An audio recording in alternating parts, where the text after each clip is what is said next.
Hello hi friends, ನಮಸ್ತೆ ನಮಸ್ತೆ. ಹೊಳಲ್ಕೆರೆ ಏನಿಲ್ಲ, ಇವರು ರವಣ್ಣ ಬಂಗಾರದಂಡಿ ಮಾಡಿದ್ದಾರೆ ಜಾಜರಲ್ಲಿ ಒಂದು, ಈ ಕಡೆ ಹೊಳಲ್ಕೆರೆ ಅವಳೇಟಿ ರೋಡ್ನಲ್ಲಿ ಒಂದು ಬರ್ತ್ಡೇಗೆ ಕರೆದಿದ್ರು. ಬಂದ್ವಿ, ಅವ್ರದ್ದೊಂದ್ಸರಿ ಮಾತಾಡ್ಸೋಣ, ಅವ್ರೊಂದು ಒಪಿನಿಯನ್ ಕೇಳೋಣ. ಇವ್ರು ಹೆಂಗ್ ಪರಿಚಯ ಆದ್ರು ಅಂದ್ರೆ, ಇವ್ರ ಬಿಲ್ಡಿಂಗ್ ಆಕ್ಚುಲಿ ನಾನು 1 ವರ್ಷ ಟೀ ಕೊಟ್ಟಿದ್ದೀನಿ. ಇವತ್ತು ಟೀ ಕೊಟ್ಟವ್ರನ್ನ ಎಲ್ಲೋ ಕಳಿಸ್ತಾರೆ. ಆಗ ಇವರು ಒಂದು ಗೃಹಪ್ರವೇಶಕ್ಕೂ ಕರೆದ್ರು, ಬರ್ತ್ಡೇಗೂ ಕರೆದ್ರು, ಎಲ್ಲೋರು ಚೆನ್ನಾಗಿ ಮಾತಾಡಿಸ್ತಾರೆ. ಅವ್ರದ್ದೊಂದು ಒಪಿನಿಯನ್ ಕೇಳೋಣ, ಕೇಳಿ ನೋಡೋಣ. ನಮಸ್ತೆ ಹೊಳಲ್ಕೆರೆ, ಎಲ್ಲರೂ ಆರಾಮಿದ್ದೀರಾ ಅಂತ ಅನ್ಕೊಂತೀನಿ. ಆರಾಮ್ ಇರ್ತೀರಾ. ಜಗ್ಗಣ್ಣವರು ನಮಗೆ ಪರಿಚಯ ಆಗಿ ಈಗ 2 ವರ್ಷ ಆಯ್ತು. ಅವರು ಟೀ, ನಾವು ಮನೆ ಸ್ಟಾರ್ಟ್ ಮಾಡಿದಾಗ ಅವಾಗಿಂದಾನು ಸ್ಟಾರ್ಟ್ ಮಾಡಿರೋದು ಟೀ. ಅದು ಪ್ರತಿಯೊಂದು ಅಂದ್ರೆ ಟೇಸ್ಟ್ ಆಗಿ ಎಲ್ಲಾ ಲೇಬರ್ಗಳು ಬಾರಿ ಇಷ್ಟಪಟ್ರು. ಚೆನ್ನಾಗೇ ಇದೆ, ಟೇಸ್ಟ್ ಕೂಡ ಚೆನ್ನಾಗಿದೆ, ಚೆನ್ನಾಗ್ ಮಾಡ್ತಾರೆ. ಹೊಳಲ್ಕೆರೆ ತುಂಬಾ ಈಗ ರೀಸೆಂಟ್ ಆಗೆಲ್ಲ ವೈರಲ್ ಆಗ್ತಾ ಇದ್ದಾರೆ.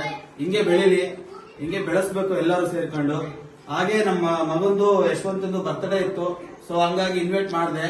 ಬಂದ್ರು, ಅವರು ಹೃದಯಪೂರ್ವಕವಾಗಿ ಬಂದ್ರು. ಆಯ್ತಣ್ಣ ಬರ್ತೀವಿ ಅಂತ. ಅವ್ರದ್ದೇನೋ ಬೇರೆ ಕೆಲಸ ಇತ್ತು, ಆದ್ರೂ ಕೂಡ ಆಯ್ತಣ್ಣ ಬರ್ತೀವಿ, ಒಂದು ಅರ್ಧ ಗಂಟೆ ಎಲ್ಲ ಆಯ್ತು ಬಂದು ಅಂತೇಳಿ ಬಂದಿದ್ದಾರೆ. ಖುಷಿ ಆಯ್ತು. ಥ್ಯಾಂಕ್ಸ್.